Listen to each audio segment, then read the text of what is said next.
Ladies and gentlemen, welcome to today's podcast of the AI Operator, a podcast where we dive into the intersection of AI, sales operations, and really the future of business. Today, we have the pleasure of speaking with Devin Butler, a visionary entrepreneur dedicated to fostering business growth and community in Arizona. Devin is the founder of and CEO of Arizona Entrepreneurs, a thriving network that has become the go-to hub for business owners seeking meaningful connections and resources in the state. Through Arizona Entrepreneurs, he has organized over 150 virtual and 50 in-person events, each averaging more than 250 attendees, providing invaluable opportunities for networking and professional development. In addition to his work with Arizona Entrepreneurs, Devin leads a community launch where he assists coaches, experts, and influencers in creating profitable online communities. His commitment to collaboration and support has significantly impacted countless entrepreneurs, helping them transform their visions into reality. Please join me in welcoming to the show, Devin Butler. What's up, man? Man, appreciate you having me. Yeah, no, super excited to have you.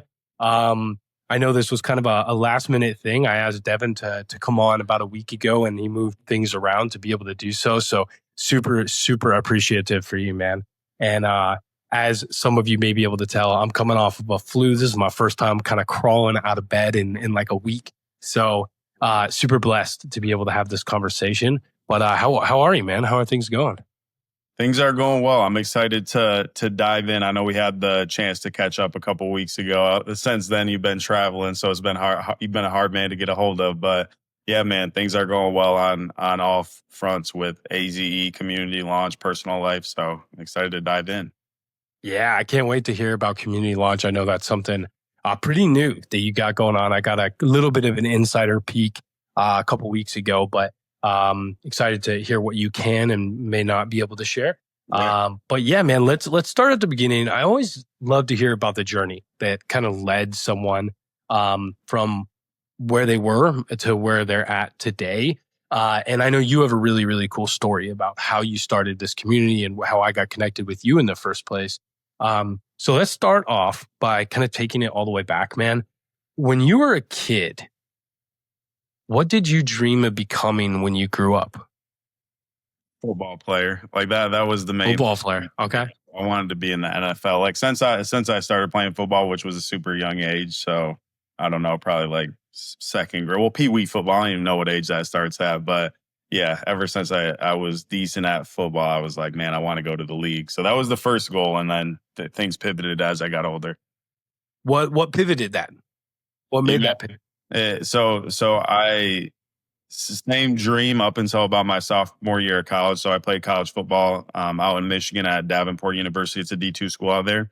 So I still had the same dream, man, was going hard after the football thing. And then my sophomore year, I tore my meniscus, which isn't like a crazy injury, but it was like week 2 of the season. Then I was out for the rest of the season. So it was the first time in my life that I didn't have really any injuries like until then, like anything that kept me out of the game. So first time in my life where I was like, I couldn't play football for the remainder of the year. And then I just started to have those thoughts where like, okay, well, say I do get a shot and I go to the NFL, like the long careers in the NFL is like 3-4 years. Like if I get a chance to go play in the NFL or any sort of professional football, it's going to come to an end eventually. So I have to figure out like what my identity is outside of football, what things I want to do outside of football. So just really the main thing was I wasn't playing football, so I had time to think. And then from there, I was just like, man, I got to find something else that like excites me and I'm passionate about. So to make a long story short, Rich Dad Poor Dad, that book was like the catalyst for me where I read that book and it was just a whole different way of thinking where felt like he was talking to me in the way that I was raised and like all the things that money mindset and things that were preached to me to where I was like, oh my gosh, like I just have to figure out how to build businesses, how to acquire assets that generate passive income, exceed my expenses. Like it really just got me thinking in a new light. And I was like, man, I want to be an entrepreneur. I love that, man. So fast forward, we made it through, football. And then you told me a story about you moving down to Arizona kind of overnight with one of your best friends. Well, Tell me a little bit about, what drew you to make that decision? Because I have a very similar story about moving to Arizona overnight with a suitcase, right? Yeah. So what kind of pushed you to do that? And then, what was that experience like just ending up in Arizona and not really knowing anyone? Obviously, we'll get into what you've been able to do since then. But what was that feeling like when you just like made that decision?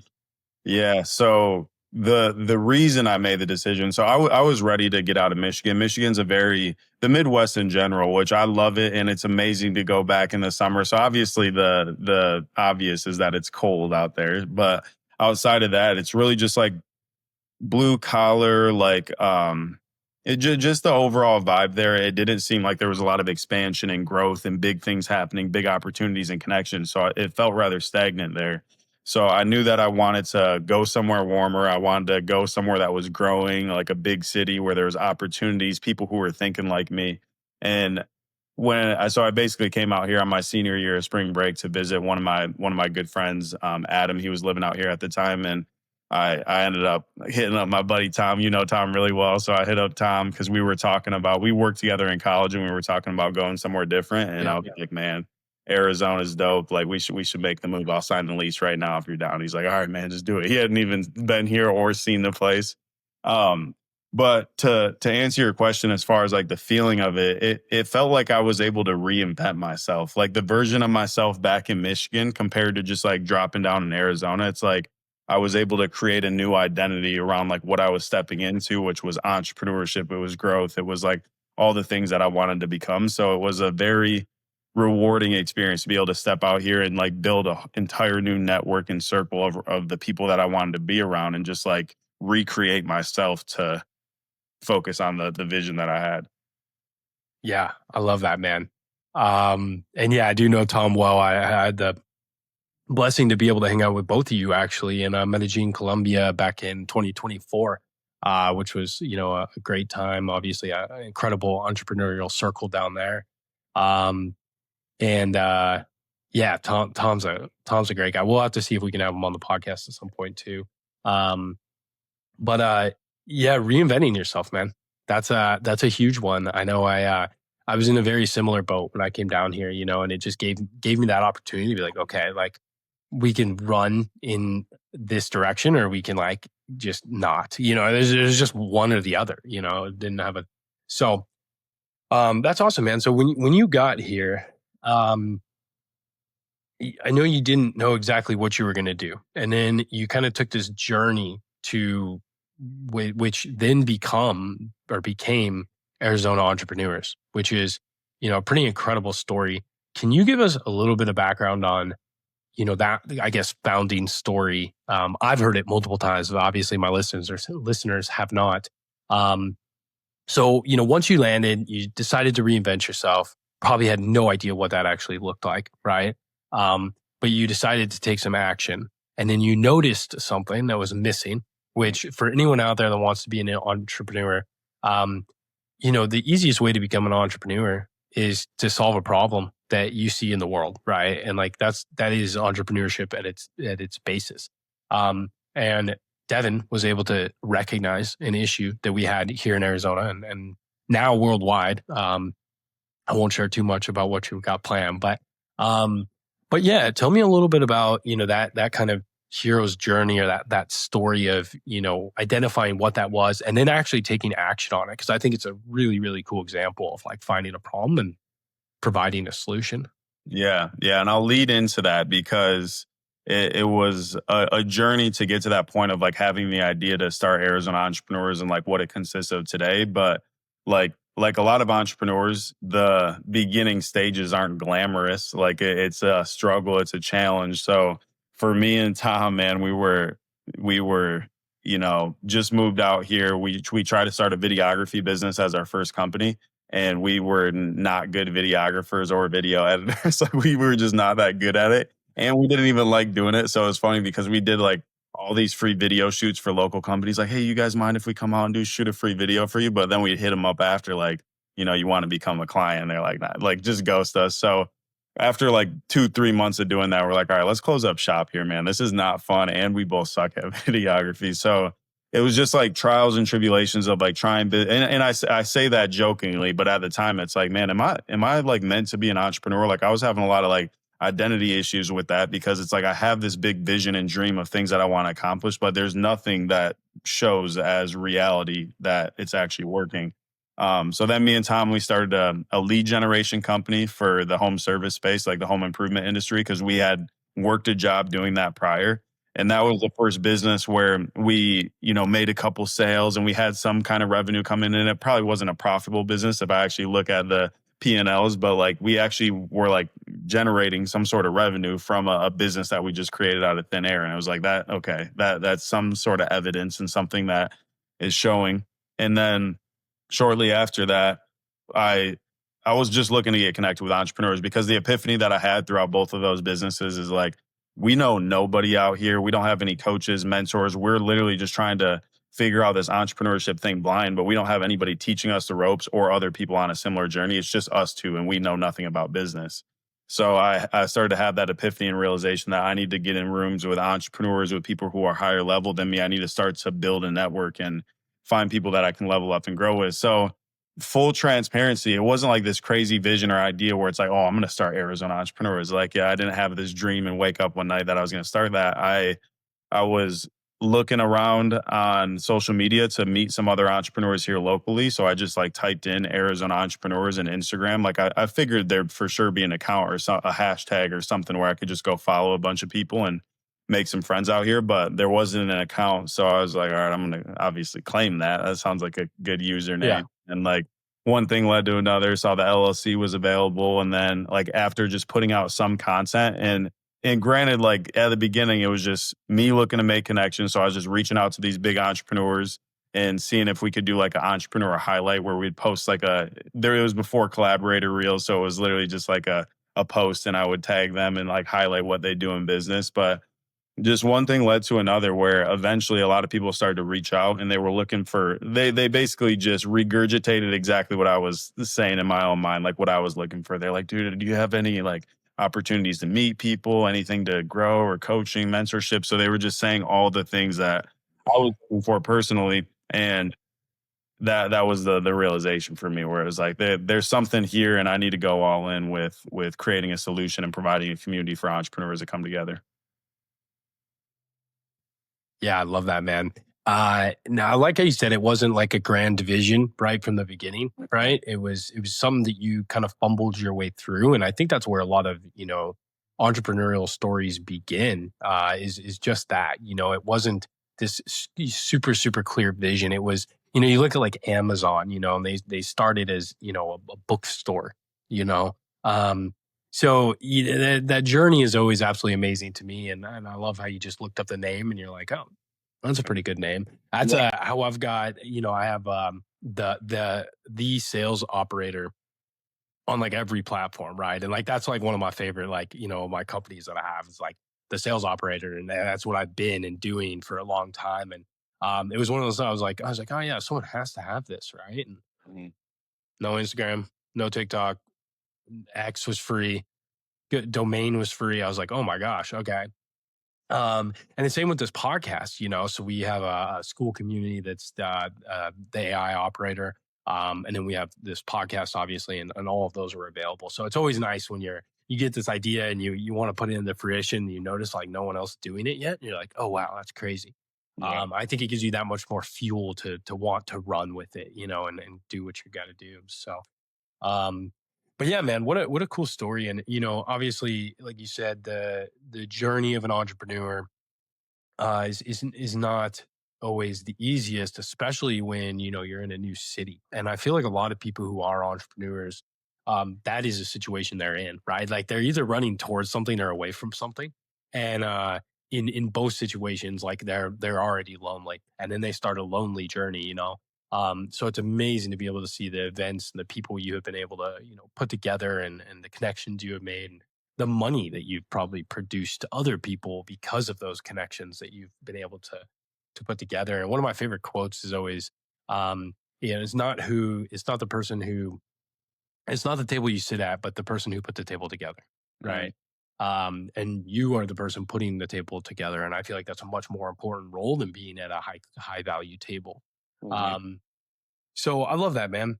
And, I want to pivot a little bit to, the bulk of this podcast, which is really around AI. And, we have insane things happening in AI every single day. I don't know if you've seen ChatGPT's new image generator just came out. That's absolutely incredible. The actual text, that it's able to provide on these images was something that was missing from pretty much all image generators, and that has been,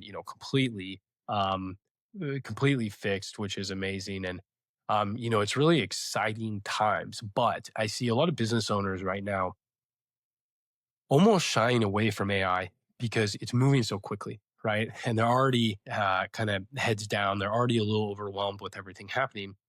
And now they have to figure out this whole new world of business, right? Which is AI. And I wanted to ask you some questions kind of about that and see what your take is. I guess the first question would be, how would you rate your own um, implementation of AI inside of your organization on like a scale of 1 to 10? I would probably give it about a 4 or 5. I have a lot of room for growth with implementing AI. I use it every single day, so like I'm using it a lot, and I feel like we're using it in somewhat of creative ways. But at the same time, I talk to other people who are like they got AI running like all their different departments, and I'm not to that level yet. Yeah.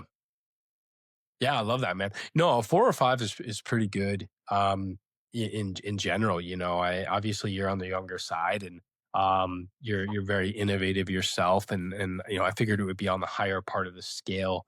Because some people haven't even dabbled yet, right? They haven't even opened ChatGPT. And if you somehow stumbled upon this podcast and you have not opened ChatGPT, please, um, God, just do it. There's nothing to it. Think of it as like a Google search and just have fun with it, right? Next time you cook something, look up your recipe. But you got to get started somewhere. And most of the people listening to this podcast are going to be, probably operators inside of an organization, or they have some type of agency, or they, work with AI directly. So they're going to be on the much more advanced side. And I'd love to know, what is your favorite software or tool that you found over the last few months in AI that's just kind of changed the way you think about things? For me, it's really it's all on ChatGPT so far. Like I've used other AI platforms. I guess I will say before diving into ChatGPT, because that's the main thing that I found the most valuable. But like the different video editing softwares like video.ai, and there's a couple other ones that that's extremely valuable to be able to upload a long form piece of content and get them all printed out with like the Hermosi style captions. Like that's a super beneficial feature. But for me, it's really been like creating the custom GPTs for most of the aspects of my business where it's like a messaging component, whether it's like our email inbox management, LinkedIn management, like all the different messaging components that we have for the company. I've done a really good job of training our custom GPT to understand the exact messaging style, how to communicate. So that is the length at like the creativity. That's why I say a 4 or 5, because we do have quite a few custom GPTs for different areas of the business that I have my executive assistant using to be able to create the tone of the business and of me personally. So the custom GPT side, but man, I know it's such a blue ocean and there's so many different things. And that's kind of why I say that there's still so much room for growth within my companies, because outside of the messaging component, I'm not using it. Like I saw your LinkedIn post the other day, building out a whole sales workflow and system. And it's that's the level that I want to be able to implement it, because that's where it can really help you scale your company.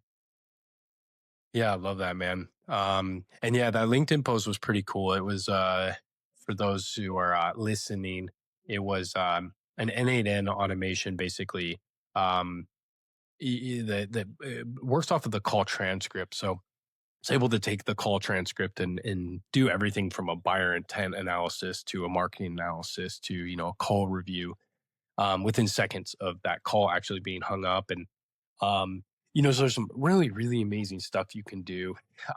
And what I'm trying to help educate my team on recently is, we're really in this world where for the last 5 to 7 years in sales operations, like what we do internally as a company at RevPilot is categorically just changing, right? And for quite a while, it was very much the same. It was a bunch of zaps, and it was your CRM and data management and keeping things clean and organized and whatnot.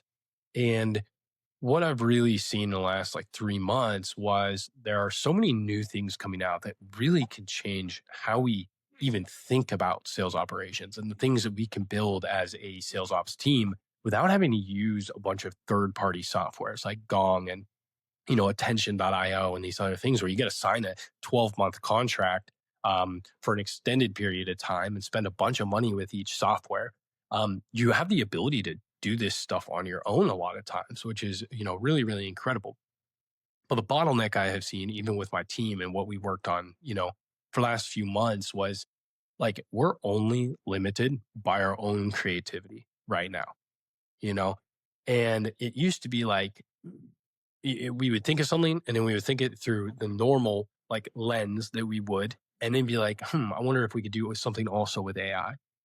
But we've had to really shift our whole thought process into like, what if we just took a completely different angle on this and like entirely, like what if we just took off all restrictions? Because that's kind of what AI is doing right now. It's crazy. It's like, and it's really helped us just build some cool stuff lately that I did not think was even possible. Have you experienced anything like that in your company, or like, have you noticed like some people, have kind of the blinders on where maybe they're not thinking through this like new lens that exists? Yeah, 100%. And I feel like even just like taking myself as an example, I feel like a lot of it just falls into what you could use AI to do this, but a lot of it just falls into research and understanding all the different AI tools and how other business owners and creators are leveraging AI and what things they're able to have AI create for them. Because then when I understand that context of like, oh, you can have AI running your sales conversations, for an example, it's like now I can go figure out research and figure out how to make that solution happen. So for me, the biggest part is I feel like I just haven't dedicated enough time outside of just playing with ChatGPT myself and some other softwares that are like self-explanatory, like video.ai or something. I haven't given myself enough time to just focus and research and dive so deep into AI for weeks, for months, to like understand all the things that it can actually do.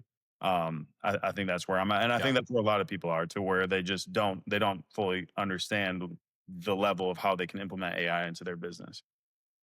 Yeah, no, that was a problem we ran into not too long ago. And it was actually funny. I told this story to my team about 6 months ago because they didn't realize why I'd made such like a big shift in our organization. But I had hopped on a onboarding call actually with one of our clients. And for those of you that don't know, we have a revenue operations, sales ops consulting agency. And so we hop on with the client we're onboarding, and one of the sales managers hops on. And he's like, hey man, I'm going to need this and this and this and this and this, and starts listing off all this tech and like how we need to connect it. And I'm sitting there like, I haven't even heard of half this stuff, right? It was like, and it was the first time in many years where like I was not the professional on that call. Someone else was, and he wasn't even in operations. He was a sales manager, right? And I got off that call, and it was like just this like wake up moment for me as a leader in my organization of like, never, ever, ever will I get on a call again and not be like the professional. You know what I mean? And like obviously there's always opportunity. You don't want to bring ego into it, and there's always opportunity for learning, and I'm not going to know everything. But when you're hiring an organization to do something for you, right? Like I better at least know of the tools he's talking about. Mm-hmm. And that was a wake up for me. And that's when I realized, like, to your point, like we were so heads down in just doing what we knew what to do that we were lacking innovation, like completely, and it scared the hell out of me. So I pivoted the company like immediately. And from that point, we have a weekly innovation meeting every single week on our internal team. It's an hour long.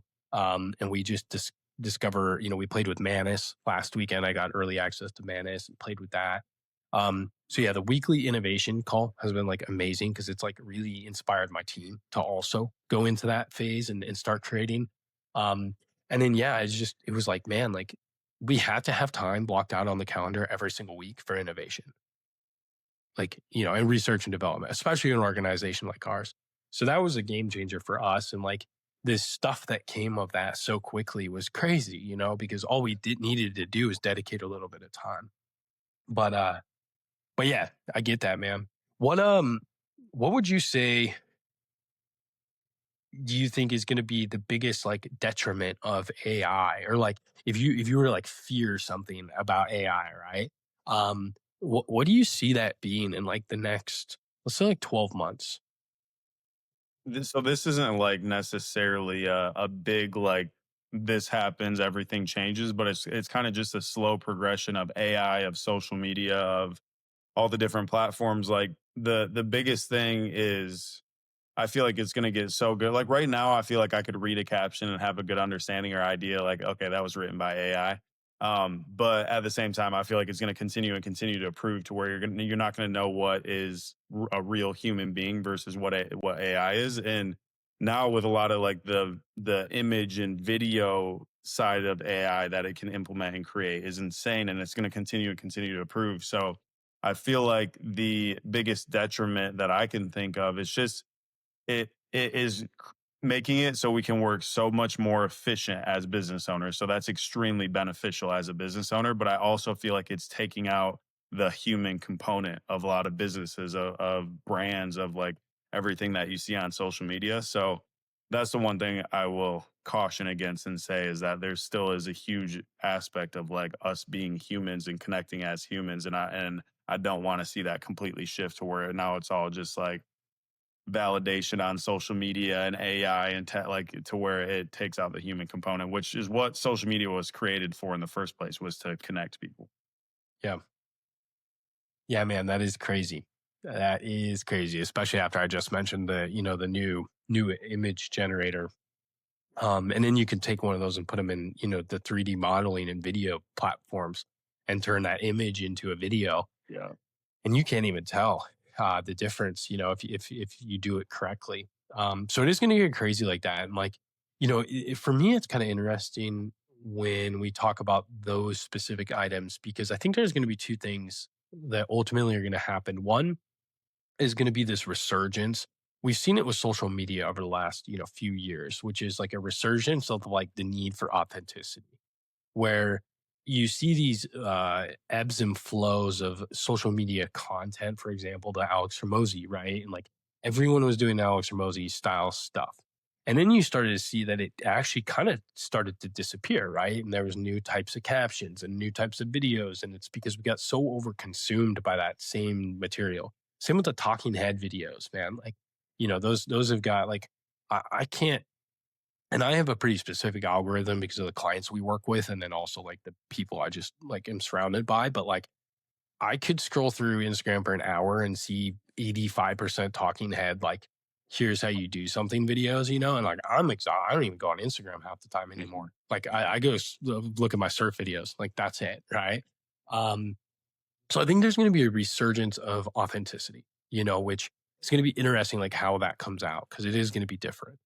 The second piece, I think, is going to be really interesting for business owners, because we're going to be competing on a level that is like the skill gap, like video games almost, right? The skill gap is going to be much closer, where, you might be a really good marketer and I might not be, but I have AI. So now I might not be as good as you, but I'm like pretty close. I could get pretty close to you, right? So then it, I think, becomes more about like execution and delivery, um, of like, how is it executed and where is it delivered, and the timing of the delivery, you know what I mean? Like, I don't know. It's going to get much more technical, I think, to be able to have like an actual difference between, let's say, me and you making content, like who wins. What are your thoughts on that piece?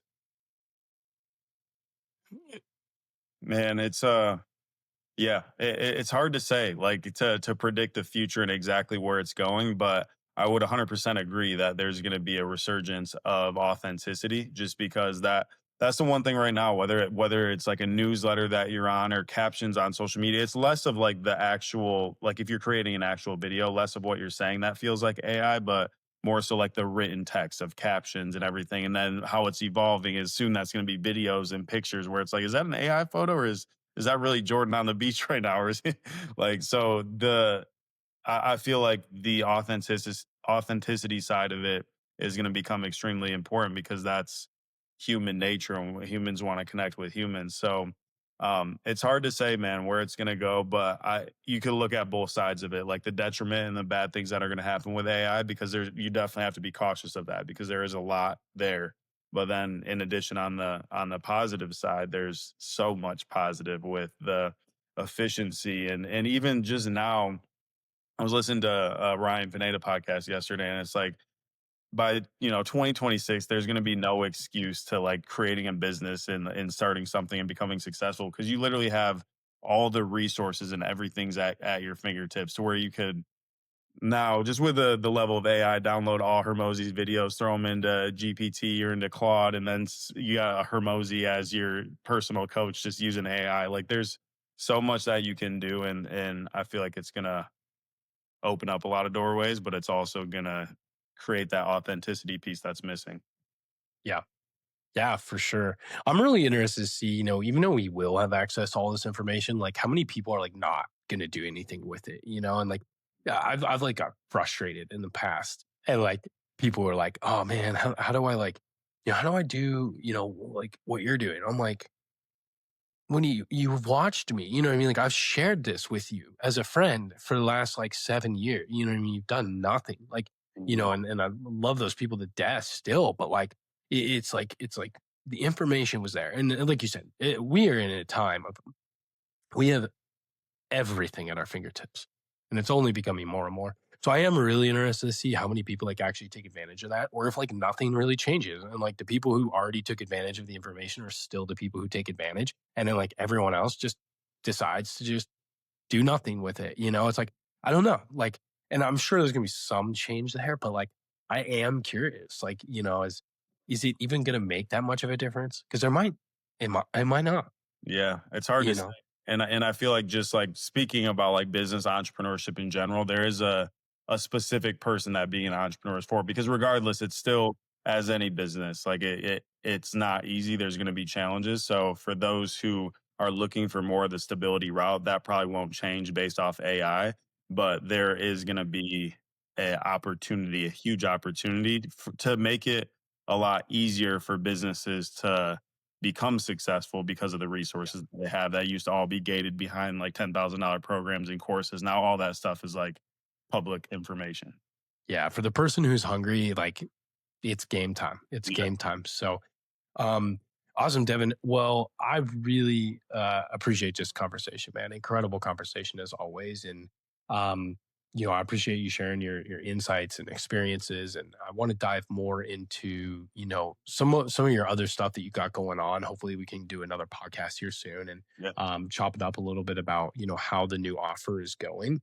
Yeah. But before we wrap up, where can people find you and follow along on your journey? I know you got a few pages. Yeah. I would say Instagram is probably the best. So it's just Devin Ray Butler, DVINRAY BUTLER. Awesome, cool. Put that in the description below. Um, and yeah, thanks again for joining us today, man, on the AI operator. And to our listeners, if you enjoyed this episode, share it with someone you find valuable, and make sure that your friends and family are using AI. And if they don't know who to ask, share resources like this to them. Right now, it's kind of an inspirational period, right, where we just going to inspire people to try it, to use it. Um, and their natural learning and progression will evolve as time kind of goes on. And then you're going to have people like Devin over here just rocking and rolling, and doing what he does best. So, Devin, again, thanks so much for being on today, man. I hope you had a good time, and yeah, blast as always. Yeah. Appreciate you, brother. Thanks for having me. Awesome. Cheers. Cheers.